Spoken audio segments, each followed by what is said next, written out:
श्वेता, आपके जरिए हम ये समझना चाहेंगे कि जो लोग इवैक्यूएट किए जा रहे हैं, जिनको एम्बुलेंस से लाया जा रहा है, जिनको सुरक्षित जगहों पर ले जाया जा रहा है, उनके लिए अब कौन सा ठिकाना है? क्या कोई शेल्टर होम्स बनाए गए हैं या फिर वहां की यूक्रेनी सरकार की ओर से इनको मदद मुहैया कराने के लिए कोई ऐसे शेल्टर्स जहां पर मेडिकल एड प्लस खाने की सुविधा, ये तमाम चीजें मुहैया कराई गई हूँ?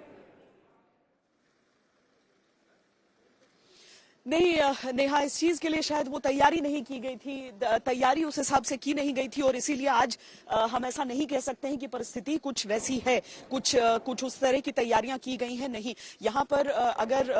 हर एक व्यक्ति का ये कोशिश है कि वो किसी तरीके से पश्चिम की ओर जा सके। जो मामूली व्यवस्थाएं की गई हैं वो हम जरूर आपको बता देते हैं, जैसे पानी की व्यवस्था हो गई या फिर अगर कोई चाय लेना चाहता है कुछ गर्म, क्योंकि ठंडक बहुत ज्यादा है, रह रहकर बर्फबारी यहाँ पर हो रही है, तो इस तरह की छोटी मोटी चीजें यहाँ पर जरूर रहती हैं।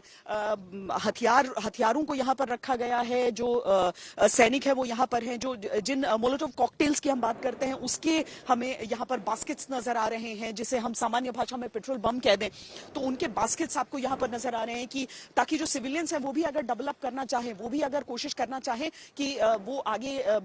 मुकाबला करना चाहते हैं, तो उनके लिए भी वो सारी चीजें यहाँ पर रखी हैं। लेकिन और इस तरह की बैरिकेड्स अगर आप देख लें तो सामान्यतः शहर के बीचों बीच ऐसे इलाके नहीं होते हैं, लेकिन अब सीमेंट की सिलों को रखकर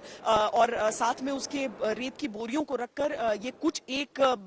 टेम्पररी बंकर्स एक तरह से ऐसे कह लीजिए, जिसके भीतर से मुकाबला कर सकें, गोलियों से मुकाबला कर सकें। और उसी तरीके के आप आगे भी देख रहे हैं, आगे भी जहां पर सैनिक इस समय मौजूद हैं और गाड़ियों को आगे जो बाकी गाड़ियां हैं उनको नहीं जाने दिया जा रहा है, क्योंकि वहां पर युद्ध अपने पूर्ण रूप में नजर आ रहा है। केवल जो एम्बुलेंसेज हैं वो अपनी जान पर खेलकर आगे बढ़ रहे हैं ताकि लोगों को किसी तरीके से निकाला जा सके। और श्वेता, जिस तरीके से आप बता रही हैं कि वहां पर बहुत नजदीक बॉर्डर है, जाहिर तौर पर बॉर्डर पर चेकिंग, क्रॉस चेकिंग, तमाम तरीके से कई अवरोध वहां पर लगाए जाते हैं, तो इन लोगों के लिए सेफ पैसेज दिया जाता है या फिर इनकी भी चेकिंग होती है? क्या प्रक्रिया रहती है? आपके जरिए हम समझना चाहेंगे, क्योंकि आपने तमाम बॉर्डर्स क्रॉस करके तब आप कीव पहुंची हैं। इस वक्त किस तरीके से वहां पर सुरक्षा व्यवस्था और अलग अलग चेक पॉइंट्स बनाए गए हैं? नहीं, अभी इरपिन से आने के लिए तो किसी भी तरह से नहीं, क्योंकि वो गाड़ियां नहीं बल्कि पैदल कुछ लोग आते हैं, और जो मुझे लगता है कि जितने पैदल आ सकते थे भागते हुए वो आ चुके हैं। अब ऐसे एम्बुलेंसेज ही आ रही हैं नेहा, जिसमें सारे लोगों को जो पैदल भी चल निकले थे ना, वहां से जो एबल बॉडीड भी हैं, जो पैदल चल निकले थे, उन्हें भी अब इन गाड़ियों में रखकर निकाला जा रहा है ताकि वो किसी तरीके से जल्दी निकाल पाए। ये 3 एम्बुलेंसेज लगातार एक के बाद एक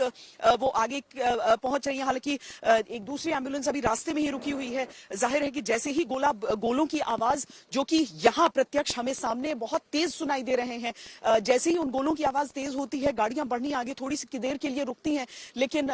जैसे ही वो थोड़ा सा कम होता है तो उसके बाद वो आगे निकल कर आते हैं। तो यूक्रेन के ऊपर तो दोहरी जिम्मेदारी, देखिए फिर आपको यहां पर बमबारी सुनाई दे रही है। यूक्रेन की तो पूरी कोशिश है कि वो सिविलियंस को किस तरीके से निकाल सके, जल्दी निकाल सके यहां से, लेकिन रूस के ऊपर ऐसी कोई जिम्मेदारी नहीं है, ये उनके नागरिक नहीं है, और इसीलिए उनकी तरफ से तो आक्रमण ही हो रहा है, उनकी तरफ से वो हमला ही हो रहा है लोगों पर।